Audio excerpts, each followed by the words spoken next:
ಇವತ್ತಿನ ದಿನ ನೋವಾಯಿತು. ಅದನ್ನು ನನ್ನ ನೋವನ್ನ ಮನಸ್ಸಿನಲ್ಲಿ ಇಟ್ಕೊಂಡು ನಾನು ಕುಂತಿದ್ದೆ. ಯಾಕಂದ್ರೆ ನಮ್ಮದು ಒಂದು ಸ್ವಭಾವ ಏನಂದ್ರೆ ನಾವು ಯಾವಾಗಲೂ ನಾವು ಇನ್ನೊಬ್ಬರ ಜೊತೆ ಹಂಚ್ಕೊಳ್ಳೋದಿಲ್ಲ. ನಮ್ದೇನು ನಗು ಏನದ ಇನ್ನೊಬ್ಬರ ಜೊತೆ ಹಂಚ್ಕೊಳ್ಳೋದು ನನ್ನ ಪರ್ಸ್ನಲ್ ಸ್ವಭಾವ. ನೋವು ನನ್ನ ಜೊತೆ ಇಟ್ಕೊಂಡು ನಾನು ಸುಮ್ಮನೆ ಇದ್ದಿದ್ದೆ. ಬಟ್ ನಿನ್ನೆ ಅವ್ರು ಈ ಥರ ಎಲ್ಲ ಫೇಸ್ಬುಕ್ಕಲ್ಲಿ ಪೋಸ್ಟ್ ಮಾಡೋದು ನೋಡಿ ನಾವು ಪ್ರತಿಯೊಂದು ನಮ್ಮ ಬಿಜಾಪುರದಿಂದ ಬರೋ ವೆಹಿಕಲ್ 3 ಕಡೆ ಚೆಕಿಂಗ್ ಆಗುತ್ತೆ. ಅದು ಅವ್ರಿಗೆ ಗೊತ್ತಿರ್ಬೋದು. ಆಮೇಲೆ ಮತಕ್ಷೇತ್ರದಲ್ಲಿ ಎಲ್ಲ ಕ್ಯಾಂಡಿಡೇಟ್ ಮನೆಯವರು ಪ್ರಚಾರ ಮಾಡ್ತಾರೆ, ಅವ್ರ ಮನೆಯವ್ರು ಮಾಡ್ತಾರೆ, ಮಕ್ಕಳು ಮಾಡ್ತಾರೆ. ನಾವು ಯಾರಿಗಾರೆ ಹೋಗಿ ಬೆಟ್ಟಾಗ್ಲಿಕ್ಕೆ ಹೋಗಿದ್ದು ತಪ್ಪ ಅದು. ಈ ಥರ ಕುಡಿದು ಬಂದು ನಮಗೆ ಹೆದರ್ಸೋದು. ಅದರಲ್ಲೂ ನಾವು 5 ಜನ ಮಹಿಳೆಯರಿದ್ದೀವಿ. ಪರ್ಟಿಕ್ಯುಲರ್ಲಾಗಿ ಒಬ್ಬರು ಹಾರ್ಟ್ ಪೇಷಂಟ್ ಅದ. ನಾವು ಒಳಗೆ ಲಾಕ್ ಹಾಕ್ಕೊಂಡ್ಬಿಟ್ಟು ಒಳಗೆ ಕಾರಲ್ಲಿ ಕುಂತಿದ್ದೀವಿ. ನಮ್ಮ ಡ್ರೈವರ್ ಬಂದು ಹೊಡಿಲಿಕ್ಕೆ ಸ್ಟಾರ್ಟ್ ಮಾಡಿದರು. ಚಾವಿ ಕಸ್ಕೊಂಡ್ರು ನಮ್ಮ ಗಾಡಿದು. 2 ಗಾಡಿ ಎದುರುಗಡೆ ಇಟ್ಟು ಇಬ್ಬರು ಮಲ್ಕೊಂಡ್ಬಿಟ್ಟಾರೆ ಗಾಡಿ ಎದುರು. ಆಮೇಲೆ ನಮಗೇನೋ ಅವ್ರು ಇರೋ ವ್ಯವಸ್ಥೆ, ಅವ್ರು ಮಾತಾಡೋ ಭಾಷೆ ಅದು ಯಾವುದೂ ನಮಗೆ ಸರಿ ಅನ್ನಿಸ್ಲಿಲ್ಲ. ಆಮೇಲೆ ನಾನು ಲಿಟ್ರಲಿ ಒಂದು 15 ಮಿನಿಟ್ಸ್ ಕಾರಲ್ಲೇ ಕೂತಿದ್ದು ಎಲ್ಲ ನೋಡಿ ನಾ ಘಟನೆ ಏನೇನಾಗ್ಲಿಕ್ಕೆ.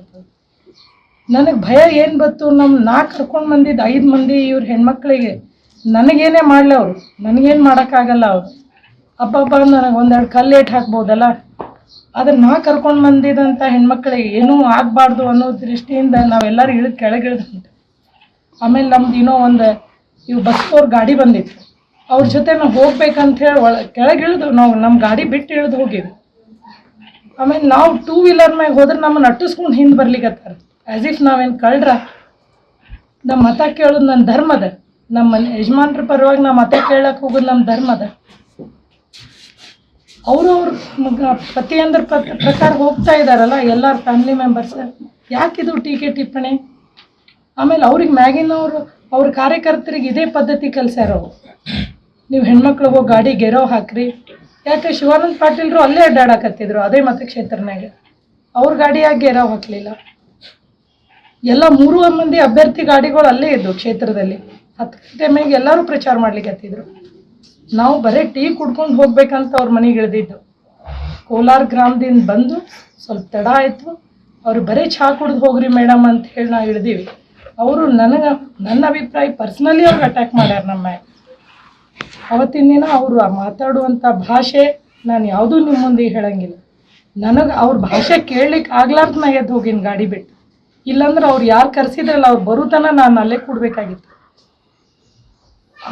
ಆ ಭಾಷೆ ನನಗೆ ತಡ್ಕೊಳಿಕ್ಕೆ ಆಗಲಿಲ್ಲ. ಆಮೇಲೆ ನಮ್ಮ ಹೆಣ್ಮಕ್ಳೊಳಗೆ ಒಬ್ರಿಗೆ ಹಾರ್ಟ್ ಪೇಷಂಟ್ ಅದ. ತಪ್ಪು ಅವ್ರಿಗೆ ಏನಾರು ಆಗಿತ್ತು ಅಂತ ಹೇಳಿ ನಾವು ಇಳಿದು ಹೋಗಿವಿ. ನಾ 2 ವೀಲರ್ ಮ್ಯಾಗ ಹೋಗೀನಿ. ಸಿದ್ದಾಪುರ ಸರ್ ಮನೆಗೆ ಹೋಗಿ ಬಾಗ್ಲ ಬಾರಿಸಿವಿ ಅವ್ರಿಗೆ. ಸರ್ ಘಾಬ್ರಾಗಿ ಹೊರಗೆ ಓಡ್ ಬಂದೆ. ಅವ್ರ ಆಂಟಿ ಏನಂದ್ರು, ನೀವು ಹೆದರ್ಕೋಬೇಡ್ರಿ, ನೀವು ಎದೆ ಹಿಡಿದು ಕೇಳಬೇಕಾಗಿತ್ತು ಅಂತಂದರು. ನಾನೇನಂದೆ, ನಾವು ಕೇಳುವಂಥ ಪರಿಸ್ಥಿತಿ ಒಳಗೆ ಅವ್ರಿಲ್ಲ. ಅವ್ರೇನಾದರೂ ಹೋಶ್ ಒಳಗಿದ್ರೆ ಅವ್ರ ಕಡೆ ಏನಾದರೂ ಅವತ್ತು ಆಗಿರುವಂಥ ಘಟನೆನ ನಾವು ಏನೇ ಅಲ್ಲಿ ಬಿಡೋಪ್ಪ ರಾಜಕೀಯದ ಅವ್ರು ಹೆಚ್ಚು ಕಡಿಮೆ ಆಗುವೆ ಅಂತ ಹೇಳಿ ನಾವು ಬಿಟ್ಟಿದ್ವಿ. ಈ ಪ್ರೆಸ್ ಕಾನ್ಫರೆನ್ಸ್ ಮಾಡಿರೋ ಉದ್ದೇಶ ಏನದ ಅಂತಂದ್ರೆ ಅವರಾಗೆ ನಮ್ಮ ತಾಯಿಯವರಿಗೆ ಲೈಕ್ ಒಂಥರ ಕೀಳಾಗಿ ಮಾತಾಡಕತ್ತಾರೆ. ಭಾಳ ಕೀಳಾಗಿ MLA ಹೆಂಡತಿ ಓಡೋದು ಅನ್ನುವಂಥ ಮಾತು ಅವ್ರ ಬಾಯಿಯೊಳಗೆ ಬರಾಕತ್ತಾರೆ. ನಾವು ಈ ಮತಕ್ಷೇತ್ರಕ್ಕೆ ಯಾವತ್ತಿದ್ರೂ ಕೂಡ ಕೆಲಸ ಮಾಡಿರ್ಬೇಕಾಗ್ತದೆ. ಜನರ ಒಂದು ಜೀವನ ಉದ್ಧಾರ ಆಗಲಿ ಅಂತನ್ನುವಂತಹ ಉದ್ದೇಶದಿಂದ ಕೆಲಸ ಮಾಡಿದ್ವಿ. ಅಭಿವೃದ್ಧಿ ಎಲ್ಲಿ ಕಾಣಿಸ್ತೈತಿ ಅಭಿವೃದ್ಧಿ ಅಂತಾರಂತಾರೆ. ನೀವು ಓಡಾಡುವಂತಹ ರಸ್ತೆನೂ ನಮ್ಮ ಅವಧಿ ಒಳಗಾಗೈತಿ. ನೀವು ಕಾರ್ಯಕ್ರಮ ಮಾಡಿರುವಂತಹ ಸಭಾಭವನು ನಮ್ಮ ತಂದೆಯವರ ಅವಧಿ ಒಳಗಾಗೈತಿ. ನಿಮ್ಮ ಊರಾಗ ಕುಡ್ಯಾಕ್ ನೀರಿರಲಿಲ್ಲ, ಅದನ್ನು ನಮ್ಮ ತಂದೆಯವರ ಅವಧಿ ಒಳಗಾಗೈತಿ. ನಾನು ನಿಮಗೆ ಏನು ಹೇಳಕ್ಕೆ ಇಷ್ಟಪಡ್ತೀನಿ ಅಂತಂದ್ರೆ, ಎಸ್ಪೆಷಲಿ ಬಸವನ ಬಾಗೇವಾಡಿ ಮತಕ್ಷೇತ್ರದ ಎಲ್ಲ ಜನರಿಗೆ ನನ್ನೊಂದು ವಿನಂತಿ. ನಾವು 15 ವರ್ಷ ಫ್ಯಾಮಿಲಿಗಿಂತಲೂ ಹೆಚ್ಚು ನಿಮ್ಮ ಸಲಕ್ಕೆ ದುಡಿದಿವ್ರಿ. ನಾವು ಎಷ್ಟು ಸಮಯ ಒಬ್ರಿಗೊಬ್ರು ಕೊಟ್ಟಿವಿ ನನಗೆ ಗೊತ್ತಿಲ್ಲ. ಆದ್ರೆ ನಿರಂತರವಾಗಿ ನಿಮ್ಮ ಸಲಕ್ಕೆ ಮಾತ್ರ ನಾವು ಭಾಳ ಸೀರಿಯಸ್ ಆಗಿ ಇದು ಮಾಡಿ ದುಡ್ದೀವಿ.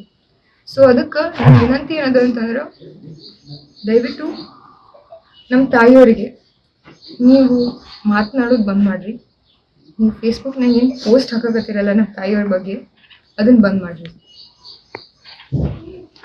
ನಿಮಗೆ ಮನಸ್ಸಿಗೆ ಆತ್ಮಸಾಕ್ಷಿಗೆ ಏನು ಕರೆಕ್ಟ್ ಅನ್ನಿಸ್ತೈತಿ ನೀವು ಅದನ್ನು ಮಾಡಿರಿ. ಒಂದು ನಿಮಿಷ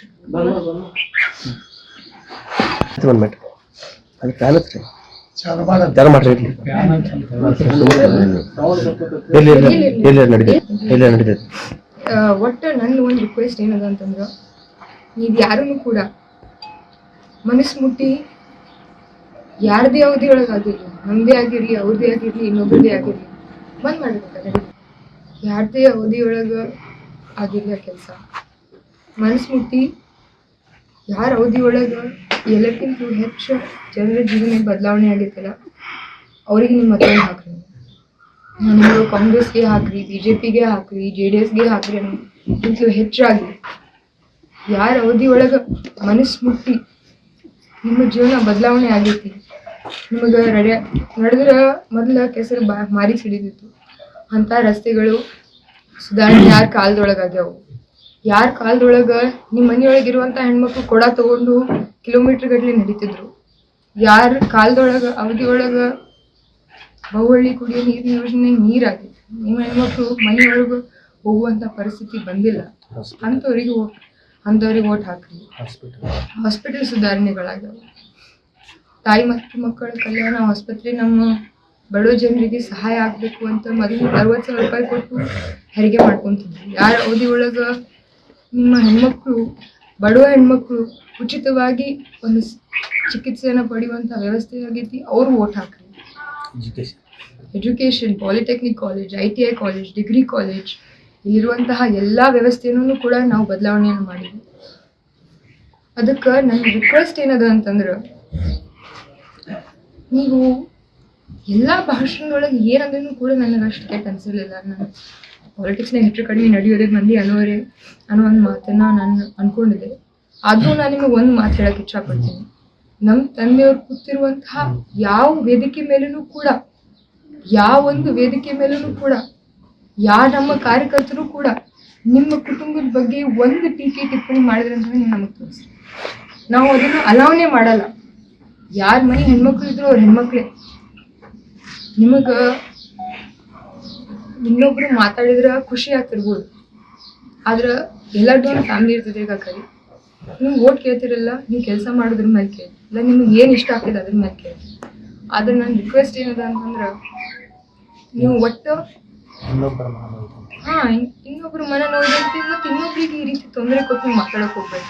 ಇಷ್ಟೆಲ್ಲ ನೀವು ಮಾಡಿದ್ರು ಕೂಡ ಅವತ್ತು ರಾತ್ರಿ ನಾವು ಬಂದು ನಮ್ಮ ಮಮ್ಮಿಗೆ 11-12 ಗಂಟೆ ಒಯ್ದ್ರೂ ಕೂಡ ನಾವು ಒಬ್ರು ಅದ್ರ ಬಗ್ಗೆ ಒಂದು ಮಾತು ಯಾರಿಗೂ ಹೇಳಿದ್ದಿಲ್ಲ. ಆಯ್ತು ಹೋಗ್ಲಿ ಬಿಡ್ರಪ್ಪ, ಹಿರಿಯರೆಲ್ಲ ಹೇಳಿದ್ರು ಹೋಗ್ಲಿ ಬಿಡ್ರಿ ಮೇಡಮ್, ನಾವು ಬಗೆಹರಿಸಿ ಒಟ್ಟು ಇಲ್ಲೆಲ್ಲ ಚೆನ್ನಪ್ಪಗೌಡ್ರು ಅದಾರ, ಇಲ್ಲಿ ಸಾಹೇಬ್ಗೌಡ್ರು ಅದಾರ, ಎಲ್ಲರೂ ಹಿರಿಯರು ಅದಾರ, ಸಿದ್ದಾಪುರ ಬಸ್ಸು ಎಲ್ಲರೂ ಹೇಳಿದ್ರು ಇಲ್ಲ ಮುಗೀತ್ರಿ ಮೇಡಮ್ ನಾವು ಮಾತಾಡಿರೋದು. ಅಷ್ಟ್ರ ಮೇಲೆ ನಾವು ಸುಮ್ಮನೆ ಕುಂತಿದ್ವಿ.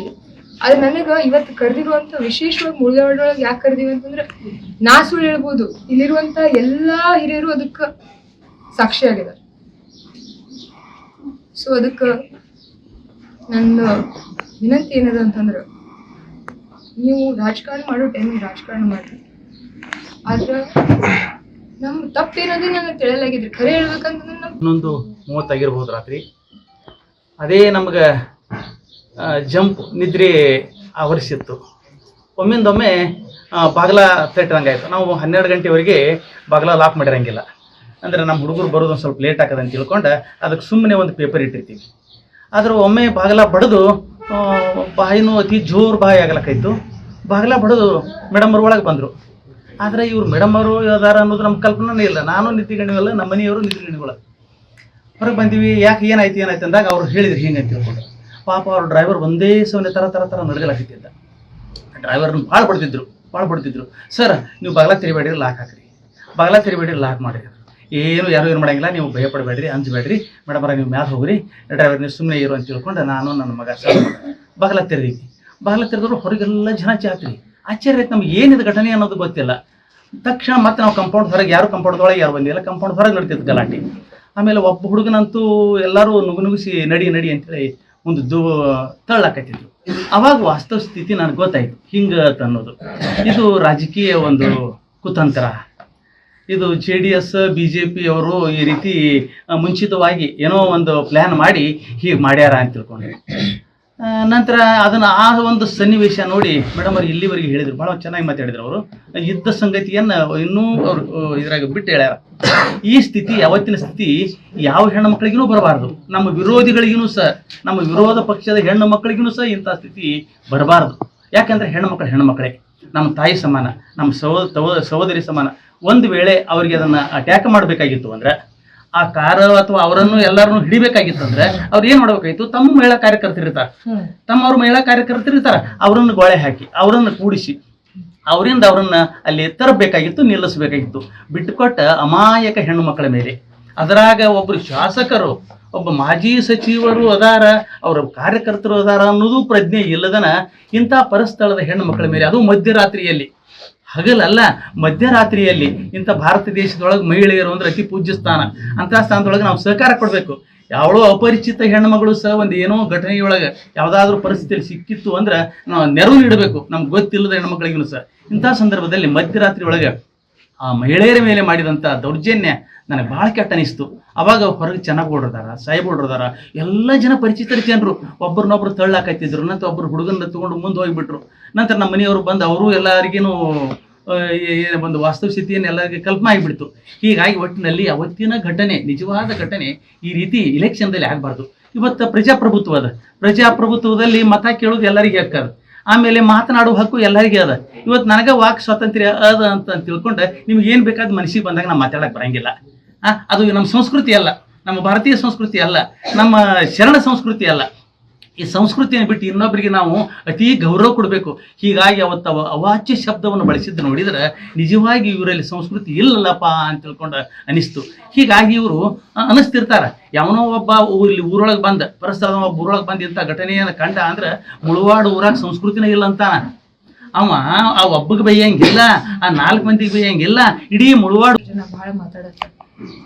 ಇಷ್ಟೆಲ್ಲ ದಬ್ಬಾಳಿಕೆ ನಮ್ಮ ಮೇಲೆ ಅದನ್ನು ಕೂಡ ಇವತ್ತಿನ ತನಕ ನಾವು ಒಂದು ಮಾತು ಹೇಳಿದ್ವಿ. ಇವತ್ತೇ ಯಾಕೆ ಹೇಳಕತ್ತೀವಿ ಅಂತಂದ್ರೆ ನಿಮ್ಮ ಹೊಲಸು ಫೇಸ್ಬುಕ್ ಪೋಸ್ಟ್ ನೋಡಿ ಅಷ್ಟೇ. PS ಅವ್ರಿಗೆ ಕರ್ಸಿದ್ವಿ, ಎಲೆಕ್ಷನ್ ಕಮಿಷನ್ದವರು ಬಂದಿದ್ರು, ಅವರೇ ಫ್ಲೈಯಿಂಗ್ ಸ್ಕ್ವಾಡ್ದವ್ರು ಕರ್ಸಿದ್ರಂತ. ಫ್ಲೈಯಿಂಗ್ ನೋಡ್ರಿ, ನಿಮಗೆ ಸಂಶಯವಲ್ಲ ಈ ಕಾರ್ ಒಳಗೆ ದುಡ್ಡದ ಅಂತ, ನೀವು ಫ್ಲೈಯಿಂಗ್ ಸ್ಕ್ವಾಡ್ದವ್ರಿಗೆ ಕರಿ, ಎಲೆಕ್ಷನ್ ಕಮಿಷನ್ದವ್ರಿಗೆ ಕರೆಸ್ರಿ, ಆಮೇಲೆ ಲೋಕಲ್ ಪೊಲೀಸ್ ಸ್ಟೇಷನ್ದವ್ರಿಗೆ ಕರೆಸ್ರಿ, ನಿಮ್ಮ ಹಿರಿಯರಿಗೆ ಕರೆಸಿ ಅದನ್ನ ಬಗೆಹರಿಸ್ರಿ, ಅಥವಾ ನಿಂದಿರ್ಸಿ ನೋಡಿಸ್ರಿ, ಅದು ಚೆಕ್ ಮಾಡಿಸಿ, ನಾವು ಒಪ್ಕೋತೀನಿ. ಆದ್ರೆ ಗಾಡಿ ಒಳಗೆ ಕೂತಿರುವಂತಹ ನಮ್ಮ ತಾಯಿ ಬಾಜು ಇರೋಂಥ ಡ್ರೈವರಿಗೆ ಹೊಡೆಯೋದು, ಹೆಣ್ಮಕ್ಳಿಗೆ ಗಾಡಿ ಬಾಡಿಸೋದು, ಅವ್ರು ಹೊರಗೆ ಬಂದೆ ಅಂತಂದ್ರೆ ನೀವು ಹೆಂಗೆ ಹೋಗ್ತಿರಲ್ಲ ಕರಿಗೆ ಯಾರು ಹೋಗಿದ್ರು ಬೈಕ್ ಮೇಲೆ ಹೇಳ್ಕೊಂಡು ಅವ್ರು ಹಟ್ಟಿಸಿ ಹೋಗಿ ಆಕಿನ ಹಿಡೀರಿ ಅನ್ನೋದು. ಹೋಗಿ ನಮ್ಮ ಮಮ್ಮಿ ಇವ್ರ ಮನೆಯೊಳಗೆ ಕುಂತಂದ್ರೆ ಬಾಗ್ಲಾ ಬಾರಿಸೋದು ಜೋರಾಗಿ. ಇವೆಲ್ಲ ಸರಿ ಇಲ್ಲ. ಕೋಲಾರ ಗ್ರಾಮದಿಂದ ಬಂದೇವ್ರಿ. ಇಲ್ಲಿ 9 ಗಂಟೆ ಆಗಿದ್ರಿ. ನಮ್ಮ ಕೋಲಾರ ಗ್ರಾಮಕ್ಕೆ ಒಬ್ರು ಗುರು ಹಿರಿಯರು ನಮ್ಮನ್ನು ಕರೆದ್ರಿ. ಇಲ್ಲಿ ಚಹಾ ಕುಡಿಬೇಕಂತ ಕರೆದಾರ. ಬಂದೇವ್ರಿ. ನಾವು ಇಲ್ಲಿ ಬಂದು ಅವ್ರ ಮನೆಯೊಳಗೆ ಒಬ್ಬರ ಮನೆಯೊಳಗೆ ಚಹಾ ಕುಡ್ಕೋತ ಕುಂತಿದ್ದೇವ್ರಿ. ಅವ್ರು ಬಂದ್ರಿ. ನಾವು ಬಂದು ಅವ್ರು ಚಹಾ ಕುಡಿದು ಹೊರಗೆ ಬಂದೇವ್ರಿ. ಅಲ್ಲಿ ಕಾರ್ ಹತ್ತಬೇಕಾದ್ರೆ ಒಬ್ಬ ಬಂದ್ರಿ. ನಾವೆಲ್ಲರೂ ಹೋಗಿ ಕಾರ್ ಹತ್ಕೊಂಡು ಹೋಟ್ಲಿ ಡವೇರಿ ಬಂದು ಅಟ್ಯಾಕ್ ಮಾಡಿದಾರೆ. ಇರ್ಲಿ ಬಿಡೋ ತಾಳ್ಮೆ ತೊಗೊಂಡು ನಾವು ಒಟ್ಟರು ಕೂತೀವ್ರಿ. ಏನೋ ಇದ್ದು ಇಲ್ದಂಗೆ ಆತಲ್ಲ ನಮ್ಗಂತೆ ಆ ಪರಿಸ್ಥಿತಿ ನಮಗೆ ಮಾಡಿದ್ದು ಕರೀರಿ. ಅವ್ರಿಗೆ ಅವ್ ಮ್ಯಾಗಿನವ್ರು ಇರ್ಬೋದ್ರಿ, ಅವ್ರಿಗೆ ಮಾಡಕ್ಕೆ ಬಿಟ್ಟಾರ್ರಿ ಅವತ್ತು. ಅದು ಮೇಡಮನ್ನು ನೋಡಿ ನಮ್ಗೆ ಆಗ್ಲಿಲ್ರಿ. ತೆಳಗಿಳಿದೇವ್ರಿ. 5 ಮಂದಿ ಇಳಿದು ಒಂದು ಸೈಕಲ್ ಮೋಟ್ರ್ ಹತ್ತಿಸಿ ಕಳ್ಸಿದೀನಿ ರೀ ನಮ್ಮ ಮೇಡಮವ್ರು ಹೋಗ್ಲಿ ಅಂತ. ಆ ಸೈಕಲ್ ಮೋಟ್ರಕ್ಕೆ ರೀ ಬೆಂಡ್ ಹತ್ತಿ ಕಲ್ಲು ತೊಗೊಂಡು ಚೀರ್ಕೋತ ಸಿದ್ದಾಪುರ ಅವ್ರ ಮನಿತನ ಓಡಿ ಹೋದ್ರಿ. ಅವ್ರ ಮೇಡಮ್ ಒಳಗೆ ಸೇಫ್ಟಿ ಹಾಕರಿಲ್ಲ, ನಾವು ನಡು ರೋಡ್ ಮೇಲೆ ನಿಂತೇವ್ರಿ. ಅದಕ್ಕೆ ತಕ್ಕ ಕೂತ್ರ ಮುಳುವಾಡ ತಾಯಂದ್ರು ಗುರಿ ಹಿರಿಯರು ಕೊಡ್ತಾರಂತ ನನಗೆ ಭಾಳ ನಂಬಿಕೆ ಐತ್ರಿ. ಇದಕ್ಕೆ ತಕ್ಕ ಕೂತ್ರ ಅವ್ರು ಕೊಟ್ಟ ತೋರಿಸ್ಬೇಕ್ರಿ. ನಾವು ನೋವು ಭಾಳ ಮಾಡೇವ್ರಿ. ಅವತ್ತು ನುಂಗ್ಕೊಂಡು ಹೋಗ್ಯವ್ರಿ, ಏನೇ ಇದ್ರು ನುಂಗ್ಕೊಂಡು ಹೋಗ್ಯವ್ರಿ. ನಾವು ಇದಕ್ಕೆ ತಕ್ಕ ಕೂತ್ರ ಮುಳುವಾಡ ಗ್ರಾಮದ ಗುರು ಹಿರಿಯರು ತಾಯಂದರು ಕೊಡ್ಲೇವ್ರಿ. ನ್ಯೂಸ್ ಫಸ್ಟ್ ಪ್ರತಿಕ್ಷಣ ನಿಮ್ಮೊಂದಿಗೆ.